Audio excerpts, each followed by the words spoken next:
It's very well known in research that fathers are vital to children's welfare, whether together with the mother or not. We looked at mothers' reports of how well their children were doing after separation, and essentially the story was exactly the same, that the children who saw more of their fathers, who had frequent and regular contact with their fathers, who felt close and involved with their fathers, were doing much better in terms of adjustment. I mean, there's completely clear, unequivocal pattern of results. Back in the 70s, their whole objective is to create a society where women don't actually need men, whereby they can raise their children, and if they want the man there, they can have him there, and if they don't, he can just disappear. And it's a society that we're slowly moving into. It's not a very healthy one, because children don't, as a rule, benefit from a single-parent family. They're usually worse off as a result of not having a father. It's not to say that there's not single mums out there not doing a good job, I'm not saying that, but all the evidence in terms of health, education, prospects, that sort of thing, childbirth, you know, when you get teenage pregnancies and all the rest of it, most of that comes from a single-parent setup. So it's not healthy for society, but the radical feminists, that is a society that are pushing us into. And heaven knows what this is doing for children. Children need to have men and women in their lives. If you can look at all the family tax credit systems and that type of thing, and payments to encourage the childcare facilities and that sort of thing, then obviously that's the route that they're taking. And if it appeals to women, and women have been told and brainwashed over the years that you've got to go back out to work, and they have been brainwashed, and there's all these childcare facilities as well, then you end up with a society that's moving along that line of its own volition. I worked in the Park Referral Unit, which was a unit where children were expelled from school, and every child apart from one come from a broken home, and that was quite scary. That could be my child or my children in that unit in 5 years' time. But the police, government and businesses like the NSPCC all want to reduce the involvement of men in children's upbringing, and so they deny the importance of fathers. What have we become that we allowed this system to continue when we know the damage that it's doing? It breaks our hearts, destroys our children, it's ruinous for society, it makes the culture vulgar and perverse.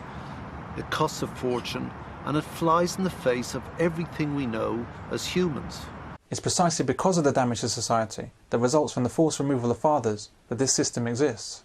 Wait till your father gets, until your father gets, wait till your father gets home. One of the main reasons that fathers are so important to upbringing is that men are generally far better at disciplining children than women. You could be the baddest mama on earth. I don't give a fuck how good you are. Ain't nothing you can say more powerful than, I'm gonna tell your daddy. Can't fuck with it. Can't come closer, I'm gonna tell your daddy. This is certainly not about hitting children. It's about knowing how to be firm but fair and setting boundaries. My son is 9 years old, he's 10 next birthday, and he can already walk all over his mum. But he can't do that with me, and I don't have to raise my voice at him, I just have to look at my son and he knows that he's pushed it too far and he won't push it any further. So there's no smacking, there's no basically shouting, it's just a look. Where he hasn't got that with the mum, he can walk all over her. But well-disciplined children don't become criminals, don't become vulnerable to abuse, and don't need government intervention. This is bad news for a long list of agencies. The discipline provided by men doesn't just apply to his own children. The positive influence of men extends to all children they come across, but this influence has been ceaselessly eroded, such that now, men are considered suspect for showing any interest whatsoever in children and their welfare. You got a light? You gotta be kidding me. Total, look at this kid. Jesus Christ, what are you, 13? And you getting high? You're not gonna give us a lecture, are you? No, not a lecture, a life lesson. We're primed by the negative activities of the NSPCC and the government to actually expect aberrant behaviour from men around children, and so any accusation is readily believed. In self-defence, men are forced to distance themselves from children for fear of what they may be accused of. Just put the joint down, kid. Just give me a light, old man, or I'll tell my daddy put your hand on my knee.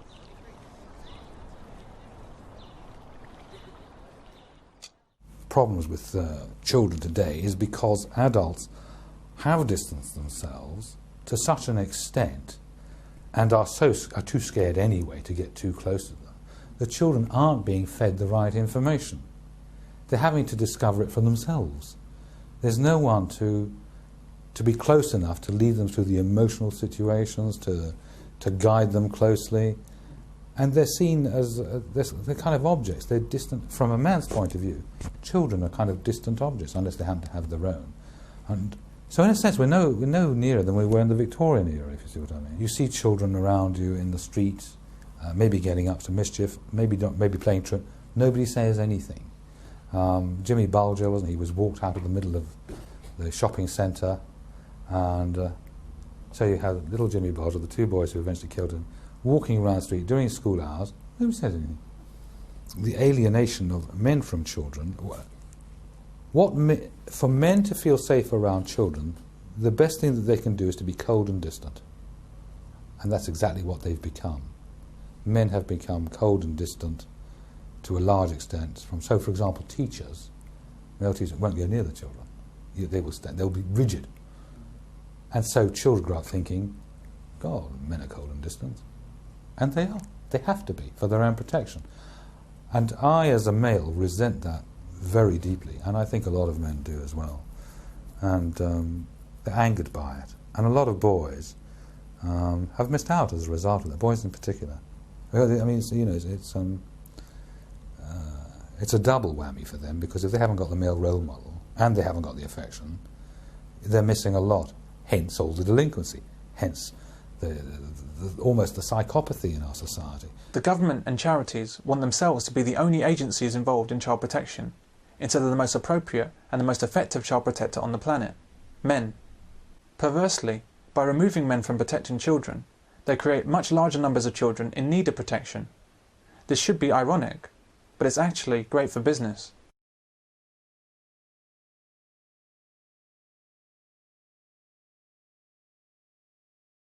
Both girls and boys need the guidance and example of their fathers, but in different ways. Girls need the example of a man and father. I got a little baby girl, right? And it's amazing when you have a girl. You're a man, you have a girl. It's eye-opening. Because I realized I'm the man in her life. And my relationship with my daughter is going to affect her relationship with men for the rest of her life. And every man in here is dating a woman with some daddy issues. Boys need discipline and someone to look up to. The average 13-year-old boy is stronger than his mum, but he's not stronger than his dad. On a fundamental level, boys need to know that their parent is stronger than them. There's less and less control in families because quite often they're single-parent families. You haven't got a dad there to keep control, and I don't care what anybody says. When you've got a young man coming up to 16, 17, 18 in the house, you need a father there to keep him in line. Even my sister, who's been a single mum for years, very anti-male, I don't need a bloke and all that sort of tosh. Of course, when her boy got to 16 or 17, she actually said to me, I never thought I'd say this to you, Steve, she said, but I could really do with a man in the house just to keep him in line. This is why Childline and other NSPCC activities and government child services are so insidious. They seek to usurp the father as head of the household and the main authority in the family, and replace him with external forces. Threaten to phone child services. Why? Because if you phone child services, they'll come and take your dad away and he'll get in trouble. You won't even have to call. Just pretend. It'll scare the shit out of him. You're 10 years old, you figure out how to scare the shit out of your dad? That's like finding kryptonite. These agencies want to prevent discipline being applied to children and prevent families from solving their own problems. This leads directly to family breakdown and wayward children, which is precisely what they depend on for their business. Mothers assist in this process of family destruction by failing to understand how they're being used against fathers. What does the government gain from demonising men in this way? I think at the very back of all this, at the very early days of the feminist movement, was a concept from women who were in the movement that the family should be deemed the mother and the children. That was the family unit. And as far as they were concerned, fatherhood was expendable. And slowly, as the laws became slanted towards women and children, the concept came about that women would go out to work and the state would provide childcare for the children. And in a sense, that is lingering behind everything that's even going on today. Single-parent mothers are encouraged to go out to work and find other alternatives for their children. There is no concept that a childless father is far more likely to become an adolescent criminal than a fathered and mothered child. And that if the father is not in the family, why on earth should the mother then desert her children and be forced out to work? And the other part to that is, why would men tolerate that? Why aren't men aware of this situation, or more men aware of it? Well, here lies the tragedy. 30 years ago, I was trying to talk to men and warning them and saying to them, if you do not watch out, this political ideology, this whole concept of radical feminism will spread, and you will lose your homes, your incomes, and your families and your children. And they laughed, because as far as men are concerned, they didn't take responsibility for relationships. What's going on here? Men thought this was equality, so they sat back and let it all happen, and then suddenly realised that they were being shafted. And to this day they still don't. Men who personally suffer a loss because they have become divorced from a virulent wife who's made it their business to see that he never sees his children, they get involved, usually for a short period of time, and they move on. The tragedy is the fathers' movements right the way across the world have never managed to establish themselves as a coherent, powerful source of opposition. Unlike the feminist movement, women are far better than men in networking and organising and working with each other, particularly over emotional issues. Men, I'm afraid, in the dark ages when it comes to this.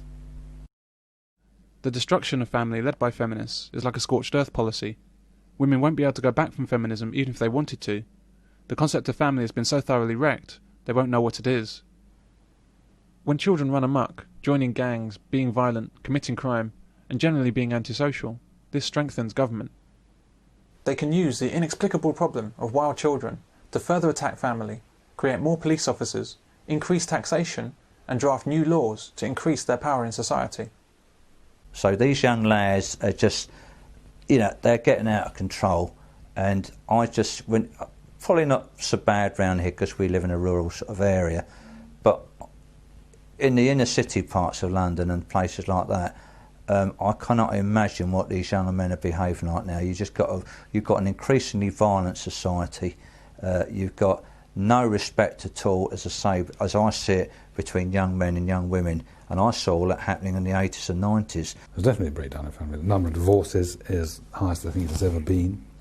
The number of children on the streets, children without fathers, are growing up in an environment where they really have to cater for themselves as opposed to receive guidance from their parents, is causing untold harm to children and to adults. And it has broken down as a result of the ideology that has been inflicted upon us, and as a result of the demonisation of the family through the feminist movement. Discipline in the home provided by fathers leads directly to less power for government, fewer jobs in the police and prison industry, and less income from money-making businesses like the NSPCC. My problem with this is that you're putting people in the state more for the rest of their life. You're putting them in the system like criminals. And everything we've talked about are systems of the state. There's this, then you have to report to judges who can then call you in and have you referred, and then there's welfare officers and mediators examining you to find your wire, that sort of person. It's very Orwellian. And the endless interference because you've just broken up with your missus. Fuck off. Get out of my life. That's it. And save yourself a few quid in the bargain, the state. I generally, what's the problem? The problem is that the government doesn't want to fuck off. It wants people in the system. It needs people in the system. It needs as many people in the system as possible because it justifies their existence and increases their authority. It's about the law being able to, the law by recognising what's going on can then intervene more directly in people's private lives.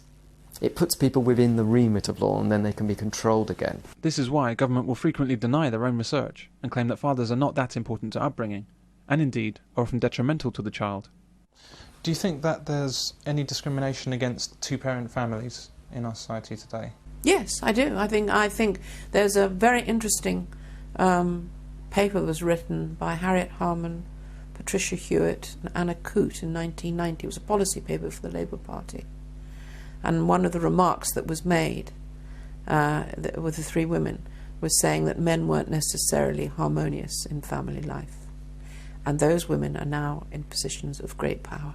I just find it amazing that someone can be in a position like that with the stated opinions that she has. No, she's not even hiding she's there them. for a perfectly good reason to continue with her stated opinions. Ultimately, I mean, this is my political thinking. Ultimately, if a government eradicates the male voice, men's voices, they can control. And if society is largely created around women and children, then it's a very easy society to run. Men are mavericks, men are a nuisance. One father, one mother, under one roof with its biological children. That's no longer supported. Something is going on with family life in Western society. Many men are not with mother and child. The question is, why is this happening? What artificial set of circumstances is now driving many men away from family relationships? The pressures are manifold. Men are presented as being worthless in popular media. A long time ago, I asked God to send me a decent man. I got Robert, Cedric, Daryl, and Kenneth. God's got some serious explaining to do. There are no good men. Now I read this article, and on average, there are 2 per state. The role of men in families has been systematically attacked, with fathers presented as unnecessary and even dangerous around their own wives and children. What are we gonna do? I don't know. I don't know what I'm gonna do. Oh, guys like you always say you don't know what you're gonna do until you do it. I think you know exactly what you were gonna do. You were gonna kill your wife and child. Yeah. Don't worry, Marwan. I give you my word. My wife and son will be dead by the end of this day.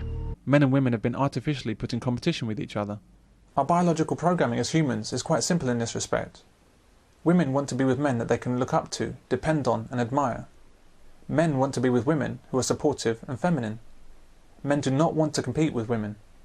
We were just sitting at a table in a bar, and some guy had his chair out too far, so it was squashing into her.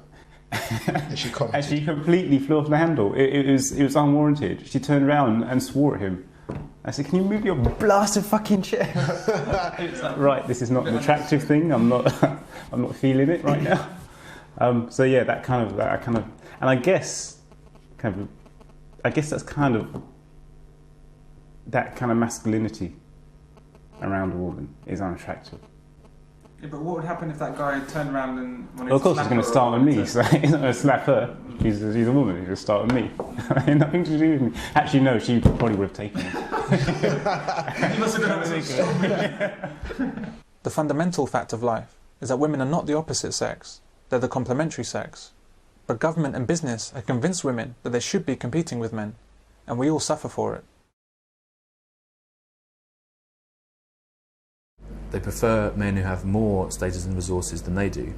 Once upon a time, this was thought that the only reason women go for men with money is because, for various reasons, women don't have money of their own, so they were forced to. But it turns out that even when women are financially independent, they're still looking for males who have more money than they do. So if you start with the basic expectation that women would like to marry up, they're looking for men with status and resources. If there's a background economic change such that it shifts the relative positions of men and women, then all of a sudden all the women that are sort of looking up for their preferred partner, all of a sudden there's less of them to go around. You might expect that men with less resources would prefer women with resources. But not only are those women not interested in men like that, but the men aren't interested in women like that either. As discrimination against men leads to more and more women earning more than men, being more highly qualified than men, and competing for the same jobs as men, the pool of available eligible men shrinks. Feminism has only succeeded in reducing women's options and making them unhappy in their lives. Women want to have children, but they don't want to be with the fathers. This is bad for everyone except social services. Well, who needs men, right? Bloody useless. Divorce, child custody and child support has been so thoroughly biased in women's favour that it's often financially beneficial for the woman to remove the father from the household. Indeed, women are encouraged to divorce and separate rather than being encouraged to work hard at their relationships. The glue of family and society is being dissolved.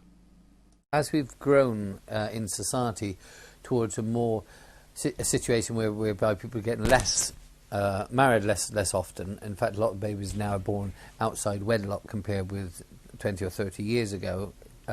This means that a lot of men have even less rights because single dads don't have enough rights, and so there's been a lot of protests about this, and I think rightly so, because I think that it does affect men's health, and also I think that children do need to have socialisation from both parents. So, women always complain about, we can't get through here, there's a glass ceiling. We should look at the glass ceiling and bring up children. Jesus. It's not even a ceiling, we're not allowed to. It's not that we don't want to, it's that we're totally not allowed to bring up our children. Also, then, they will think very carefully about what they're doing when they do split, because at the moment it's too easy. And the trauma that's caused by the current system is just appalling. That where there's a custody battle, in around 9 out of 10 cases, the child is awarded to the woman rather than to the man. If there's a debate, men very often have not seen their children. I mean, I talk to men who, because they've been, for whatever reason, because they've not seen their children, have gone to this kids' school and watched them in the playground, this kind of thing, which is rather sad. And so I think that this is an era where I think a more equal approach would be valuable. Mothers seek to get rid of the father, but leave his wallet behind, or else turn to the state for support.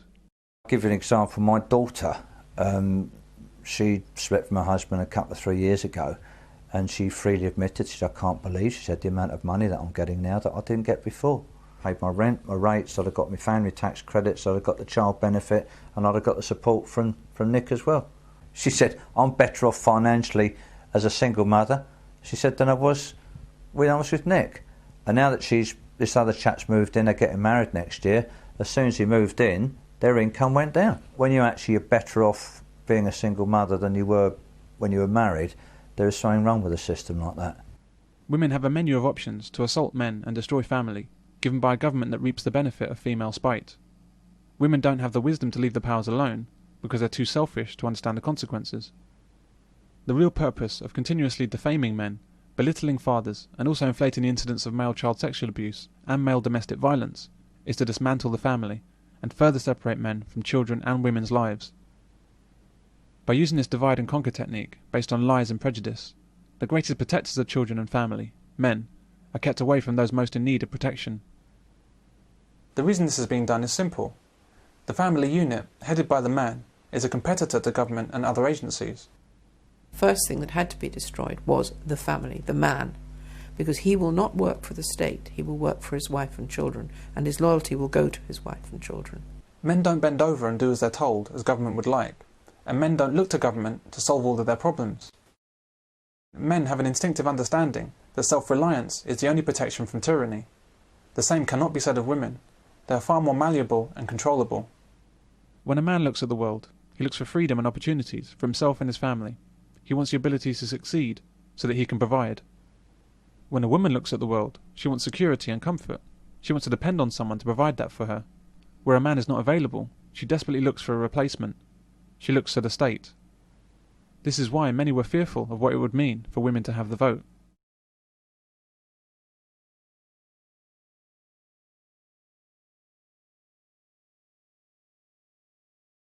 Amy, are you getting enough from the state? I don't think I am, no.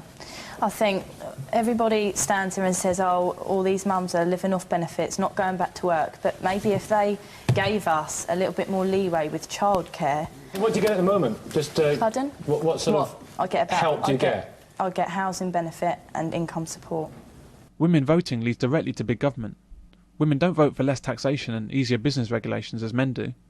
Women vote for more social services, more benefits, more childcare, more government departments provide help, more staff, more. Women vote for all of the things that lead to higher taxation, and that would be largely unnecessary if they restored their faith in men. But the government's success has been to divide women from men by selling the story of man's evil. If families were allowed to take care of themselves and raise their children normally, they wouldn't need social services, child support agencies in the NSPCC, lawyers and counsellors, ASBOs and increased police numbers, probation officers, higher council tax, bigger prisons and fast food restaurants for Sunday dads. The list goes on.